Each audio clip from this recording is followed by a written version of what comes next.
Hi everyone, it's Fitz with the Daily Delivery. Hope you're doing well. I'm great. I'm still here at Bramlage. Thought I'd knock out the DD while I'm here and it's fresh in my noggin. Make sure you're subscribing to this YouTube channel. Appreciate it very much. Get that algorithm locked back in. The more you subscribe, if you haven't subscribed, you can only subscribe once, the more it helps us out. Appreciate it. Kansas State does beat TCU. They did overcome some things that they didn't do as well as Jerome Tang would like them to. But today's DD is about a player who continues to play really well, even when he's not playing as well as he could, and that's Keyontae Johnson. First of all, let me just say this. Keyontae Johnson gets called for more trash fouls early in basketball games than any player I've seen in a while. He certainly doesn't get the star treatment from Big 12 refs. Ended up with 2 quick ones in this game also. Of course, had quick ones against Kansas. It's just amazing how many times it happens. And sometimes it is him overdriving, trying to force the issue too much. And I asked Coach Tang after the game, how can Keyontae get fixed? How can he get back to kind of being as effective as you need him to be? He had 6 turnovers in this game, this 82-61 win over TCU. 14.6 turnovers.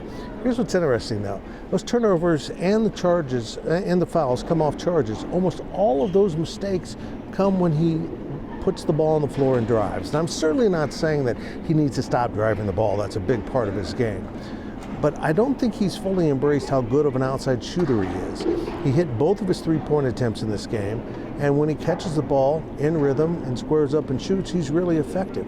And in fact, you can watch defenders kind of drop that foot back to give him that 3-point window to get it up so that they can cheat back and cut off his angles to the basket on his dribble penetration. Coach Tang mentioned they'd like to see him pull up a little bit and dish the ball off because he's a very eager passer. He's willing to share the ball, and he does get himself in too much trouble. I personally would like to see him go full Mitch Richmond and get into that lane and explode up. If you've seen any photos of Keyontae, where he releases the ball after he elevates, it's really high, much like Mitch used to do, and it was unstoppable. You got him in that 10 to 15 foot range, and Mitch would just rise up and hit a shot over the defense. It's a very effective way for him to get things done if he chooses to do that. He just gets too far into the defense, lets too many hands get into the ball, turns the ball over. He has the charges. He's such a big physical guy. It just always looks like he's a bull in a china house, and he's not. He's really graceful. He's very powerful, but he can also get to the rim. Just needs to fine-tune what he's doing and how he's over-penetrating and embrace the fact that he's a pretty damn good jump shooter, particularly when he gets to elevate.